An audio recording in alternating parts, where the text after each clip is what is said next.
9. Modernity, reason replaces God. In the previous segment, I discussed the journey of religious monotheism, starting with Zoroastrianism, the oldest monotheistic religion still practiced. Christianity and Islam, two of the largest religions today, came from Judaism. Jews were the first chosen people as God promised them land, but Christians were the next as God sent them his own very son to save them. And then Islam came along and God said this is the last message and no more messages, as he was sick and tired of sending messages and humans kept screwing things up. In this segment, I'll discuss how Christianity and to some extent Islam contributed to the rise of modernity, a new baby in the monotheistic tradition, to take over the world, not through faith, but through rationality. If there is only one God, there must also be one truth, and the only way to discover the one truth is to utilize reason and its offspring, science. Solo God gives you a target to focus, but also this religious tradition believes in a linear time, meaning everything moves in one direction, like entropy. So you got to do something, as there is no second reincarnation. A. Fall of Rome. Modernity can be traced to the 15th century, but the invention of the printing press by Johannes Gutenberg in 1436 in Germany was also very instrumental, as it allowed more people access to knowledge. This also coincided with one of the biggest events in the history of Christian Europe. The Eastern Roman Empire, known as the Byzantine Empire, fell to the Muslim Turks in 1453.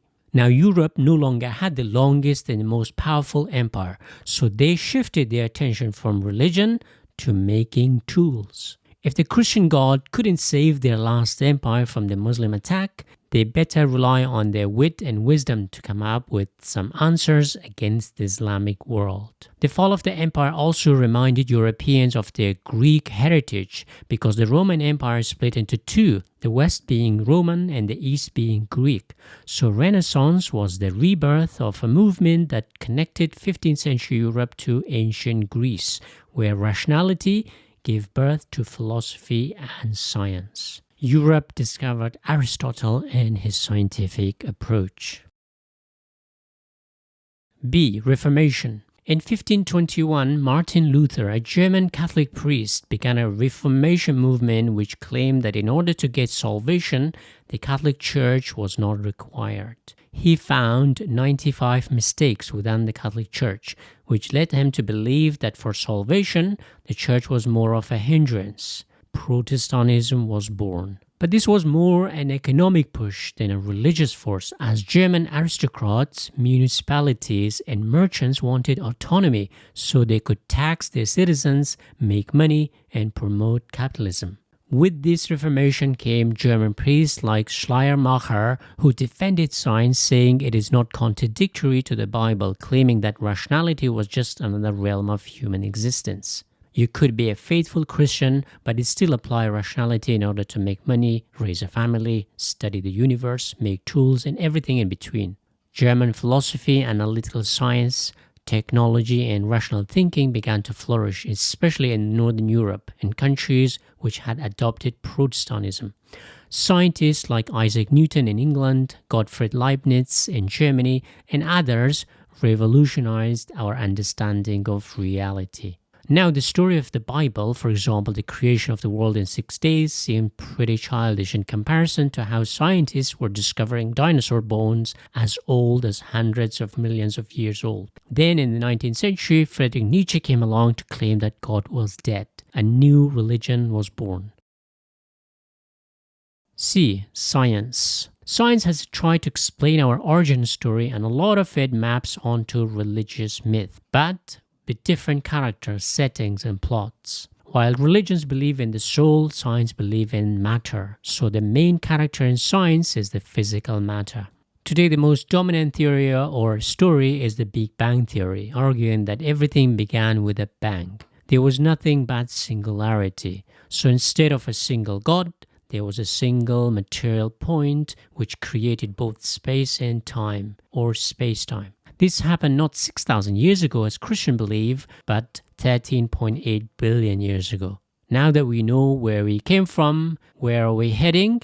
Is there a heaven awaiting us? Just like Christianity, Islam, and Judaism, science accepts that time is moving in one direction, not cyclical like in Hindu traditions. The second law of thermodynamics is entropy, which means everything is heading towards decay and destruction. This is a slow process, so it takes a long time. All the three Abrahamic religions believe that one day when the world turns into a moral decay, chaos and turmoil, God will send a Messiah who will come and rescue us. But science is not so hopeful because it doesn't believe there is a soul to be rescued. So when we die, we return to the soil we came from.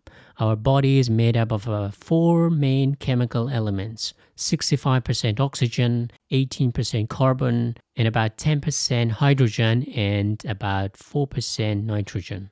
There is no God to rescue us, and it's up to us to save ourselves. But how do you explain the human consciousness? How do we get from oxygen and carbon and hydrogen to consciousness? This is a hard problem in science.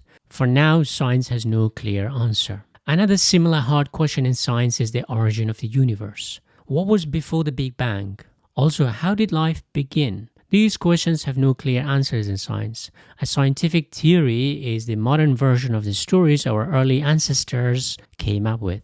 Who knows what we end up believing or realizing in a few thousand years? While science grapples in the material world, philosophy tries to answer the questions which fall outside the material world, such as morality, the purpose of life, and what we ought to do. Prior to modernity, religion played four distinct roles. First, it was a source of knowledge about the world. Priests were not just men in uniform, they were also intellectuals who could read and write. Second, religion offered community bonds. As a social species, humans are naturally tribal, but it is a loose bond. But with a religion, this bond becomes much stronger, a shared story, a belief that everyone is in it together. This story was so strong that people would sacrifice their own life to defend the belief. Third, religion also offers social rules and how to conduct social relationships like marriage and divorce. And finally, religion gave individuals a meaning to their lives, a purpose and a goal, a return to the single God.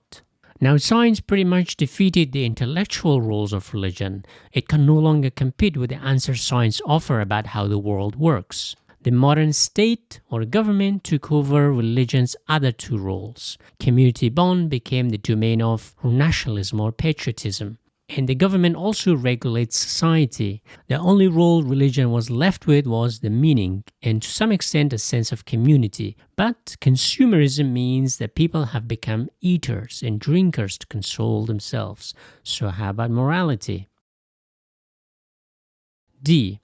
Lutheran reformations also allowed philosophy to flourish in Germany, and a new school of philosophy was established. Humanism was born. Humanists replaced the authority of God with the authority of humans, religious faith with rational science, heaven with political utopias on earth, divine morality with human morality, etc. Instead of waiting for heaven, humanists believe in creating a heaven on earth, where we have freedom, equality, utility, and purpose. In other words, there is no God to help us create a human utopia, and it's up to us to create a society where everyone flourishes. While early humanists were steeped in their Christian lens, later humanists opened their mind to the other parts of the world, especially the discovery of the ancient Indian texts, which revolutionized European thinking. This new way of thinking combined Western philosophy with Hindu philosophy to start an atheistic Western philosophical strand. Arthur Schopenhauer is the pioneer, and then Friedrich Nietzsche built on it to pronounce the death of God. Later on, Sigmund Freud and Carl Jung elaborated with their own theories of the unconscious. So modernity basically married Hindu thoughts into Western philosophy, mainly German, to create a robust political philosophy.